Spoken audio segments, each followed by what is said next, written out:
A reading from the Gospel of John. Now a certain man was ill, Lazarus of Bethany, the village of Mary and her sister Martha. So the sisters sent a message to Jesus, "Lord, he whom you love is ill." When Jesus heard it, he said, "This illness does not lead to death. Rather, it is for God's glory, so that the Son of Man might be glorified through it." Accordingly, though Jesus loved Martha and her sister and Lazarus, after having heard that Lazarus was ill, he stayed 2 days longer in the place where he was. When Jesus arrived, he found that Lazarus had already been in the tomb 4 days. Martha said to Jesus, "Lord, if you had been here, my brother would not have died. But even now I know that God will give you whatever you ask of him." Jesus said to her, "Your brother will rise again." Mary said, "I know that he will rise again in the resurrection on the last day." Jesus said to her, "I am the resurrection and the life. Those who believe in me, even though they die, will live. And everyone who lives and believes in me will never die. Do you believe this?" She said to him, "Yes, Lord, I believe you are the Messiah, the Son of God, the one coming into the world." When Mary came where Jesus was and saw him, she knelt at his feet and said to him, "Lord, if you had been here, my brother would not have died." When Jesus saw her weeping and the Jews who came with her also weeping, he was greatly disturbed in spirit and deeply moved. He said, "Where have you laid him?" They said to him, "Lord, come and see." Jesus began to weep. Then Jesus, again greatly disturbed, came to the tomb. It was a cave and a stone was lying against it. Jesus said, "Take away the stone." So they took away the stone, and Jesus looked upward and said, "Father, I thank you for having heard me." When he had said this, he cried out with a loud voice, "Lazarus, come out." The dead man came out, his hands and feet bound with strips of cloth, and his face wrapped in a cloth. Jesus said to them, "Unbind him and let him go." Hear what the Spirit is saying to the church. Would you pray with me? God, be with us, opening our ears, our minds, our hearts, and our spirits to you. And now may the words of my mouth and the meditations of all of our hearts be pleasing to you. Amen. Well, we've been watching all the Academy Award-nominated films this year, and they've been great. But frankly, none of them, in my book, comes close to my favorite, The Wizard of Oz. It was fanciful, yes, that's true, but let's face it, it had some real relevance for our lives. For example, couldn't we say that being a member of Community Church is a lot like being on the road to Oz, on a quest, like the Scarecrow, the Lion, the Tin Man, and Dorothy, because to be a member of Community Church means that we're setting out together to find a heart, to find a brain, courage, and yes, a permanent home. Now, if you recall, in The Wizard of Oz, Dorothy's house was swept up by a monstrous tornado, and when the house finally settles itself back down on firm ground, it has landed right on top of the Wicked Witch of the West, who's been terrorizing all the citizens of Munchkin Land. Well, the witch looks dead, but before the celebration of the Munchkins can really begin, the witch's death has to be verified beyond a shadow of a doubt. So the mayor and the townsfolk say this to Dorothy. They say, "We welcome you most regally, but we've got to verify it legally to see if she is morally, ethically, spiritually, physically, positively, absolutely, undeniably, and reliably dead." And that was the line. That was the line that came to mind for me today when I realized that the lectionary text was going to cover the story of Lazarus from John's Gospel. The Gospel tells us in chapter 11 that Lazarus was a great friend of Jesus, but Jesus waited before rushing to his sickbed in the town of Bethany, where he lived with his sisters, Mary and Martha, apparently to be quite sure that Lazarus was dead when he gets there. And when Jesus arrives, sure enough, Lazarus is absolutely, positively, undeniably, and reliably dead. And so the gospel tells us Jesus then goes to Lazarus' tomb to bring him back to life, to show it can be done, because with God's grace and God's strength, anything is possible.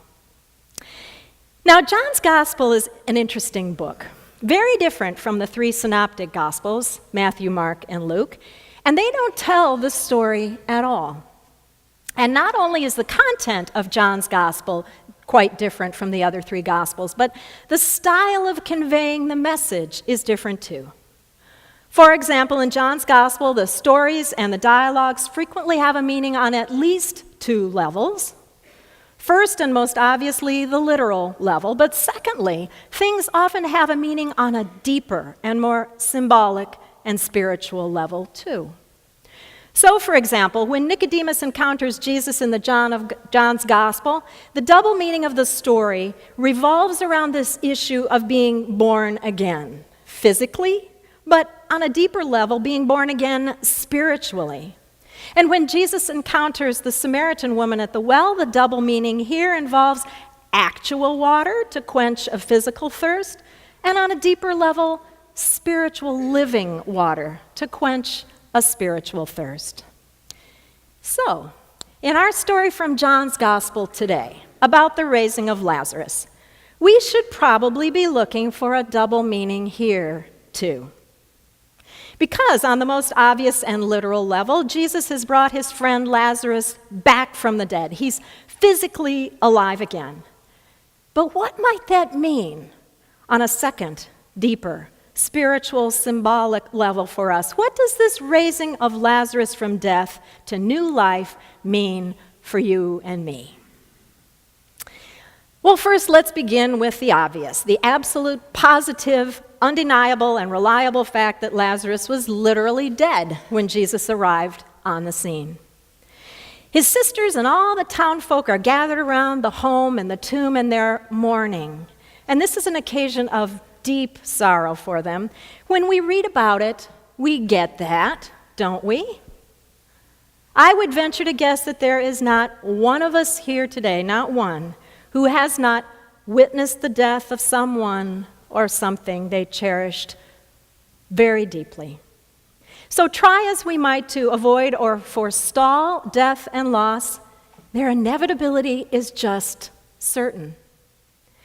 As Reverend Craig Barnes asked, have you ever succeeded in holding on to something to prevent its departure or death in this life? Do you get to hang on to your parents forever? Or your children? Do you get to keep your youth, your work, your health? And when you do succeed for a time in hanging on to them, eventually you lose these things. You die to these things, don't you? Now, maybe this is where that second meaning, the deeper spiritual meaning of Lazarus' stories, comes into play for us. For when we experience the inevitable losses of life, one after another, those deaths, if you will, that's when many of us take to the tomb and seal it up. At least in the tomb, we will not be wounded again. At least we're not vulnerable anymore when we've gotten ourselves tucked into the tomb, no longer involved, no longer at risk for any further loss, and maybe, just maybe, we think we can have a neat, orderly little existence in the tomb.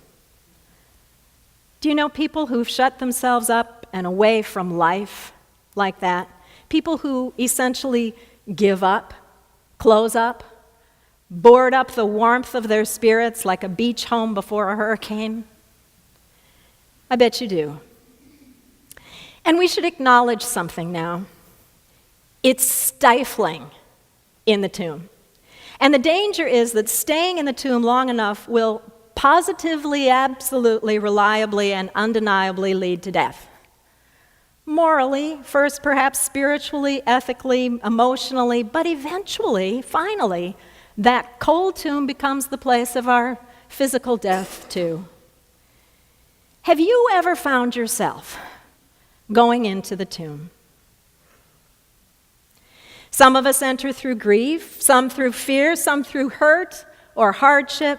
Some enter their tombs by refusing to forgive, by an unwillingness to try to understand. Anger can get you to the tomb, as can resentment, apathy, bitterness, addiction. Even grumpiness, cynicism, pessimism, those persistent little dissatisfactions with life can be maladies that land us in a tomb. If we let those things have their way with us, we can walk right in, pull ourselves out of meaningful engagement with life, and just seal ourselves up in the dark forever. You know, if you go to Florence today, among the many spectacular works of art in that lovely city are Michelangelo's statues called the Captives. The Captives are actually statues that Michelangelo never completed. So what we see today is a torso here, a head, an arm, and a leg protruding there out of massive blocks of granite. The odd impression that the observer of these incomplete works is left with is that human beings are struggling to free themselves from the rocks in which they've been captured. And substantial and muscular though the limbs are that we see, we readily recognize that they're never going to muster the strength to free themselves from the solid stone that entraps them. And I wonder, is entrapment in hardship and pain and loss, is that inevitable for us too? Now, maybe we accept being shut up and shut down, being prematurely entombed as something we can't get ourselves out of. But don't we see in the story today that Jesus does not accept it? As Craig Barn notes, it's not Jesus' goal just to help us redecorate our tombs, to make them a little more comfortable and habitable. No, he wants us out, into the open, breathing fresh air, basking in the light again. Remember, Jesus calls into the very place that harbors death, and he says, "Lazarus, come out." And Lazarus, being called from the grave, comes out to new life. And that's a bold reminder to us of God's power to transform everything. Jesus brought back Lazarus. So how about us?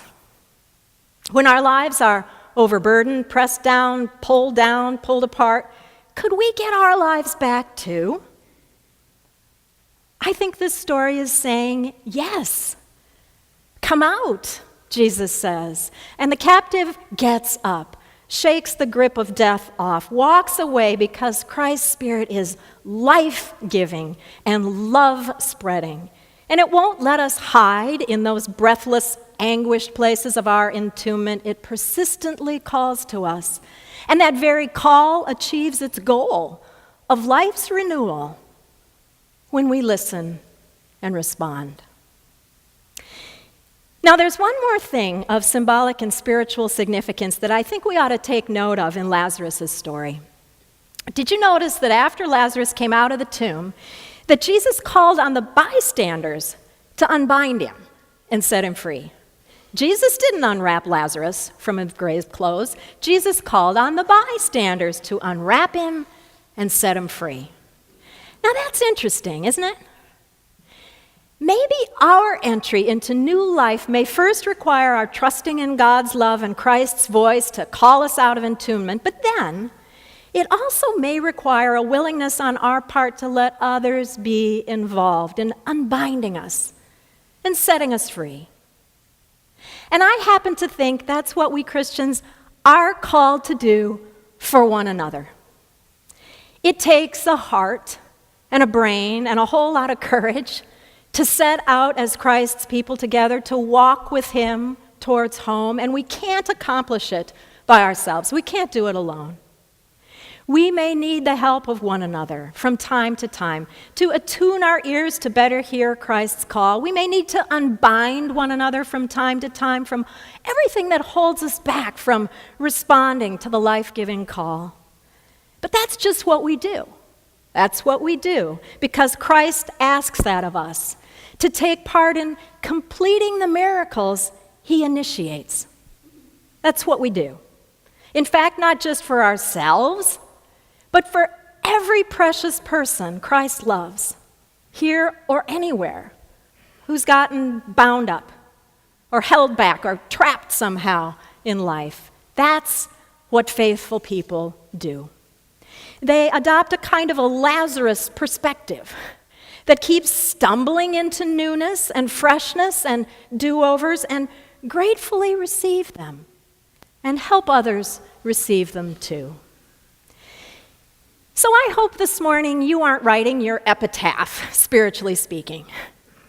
Don't prematurely settle into a tomb of your own making or succumb to all the spiritually and emotionally and ethically deadening things of life. Don't give up on life, because the story from John's Gospel about Lazarus seems to be telling us that even when we think it's over, we think we're reliably and undeniably dead, we need not be. There are greater powers than those that lead to death. Let me tell you a story to close. There was a school system in a large city that had a program to help children keep up with their schoolwork during stays in the city's hospitals. One day, one of the teachers in this program received a routine call for her to visit a 9-year-old boy named Johnny, who was in the local hospital. Well, the teacher took down Johnny's name, and then she spoke with the regular classroom teacher. "We're studying adjectives and adverbs in his class right now," the teacher said, "and I'd be grateful if you would help Johnny understand them so he doesn't fall too far behind before he comes back to class." Well, the visiting teacher went to see Johnny the next morning at the hospital, and no one had mentioned to her that Johnny had been badly burned and was in great pain. Upset at the sight of Johnny, the teacher stammered as she said to him, "I've been sent by your school to help you with adjectives and adverbs." And while she worked with Johnny for a while, when she left, she felt she hadn't really accomplished very much. But the next day, a nurse called the teacher and asked, "What did you do to Johnny?"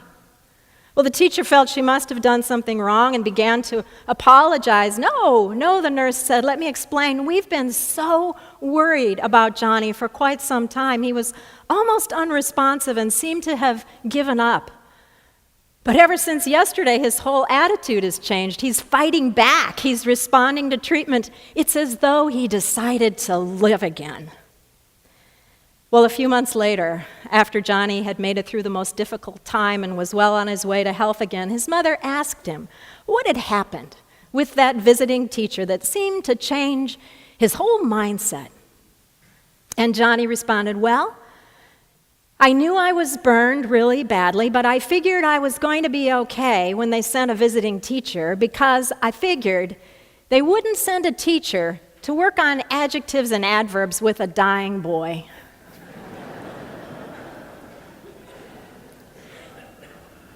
So, my friends, do you know what I figure? I figure God would not have sent a son to work on our hearts and our brains and our courage if we were just going to die and that was the end of it. No. God sent his son to show us that he could lead us out of whatever prematurely entombed us, could lead us home, sent to remind us that death is never the final word, not the small deaths we impose upon ourselves if we shut ourselves away from life, and not even our ultimate physical death. We were made for life. Do you hear Christ's voice? It is still calling, "Come out! Come out! Come out!" You know, I think we could just forget the Academy Awards because those words are from the greatest script of all time. Amen.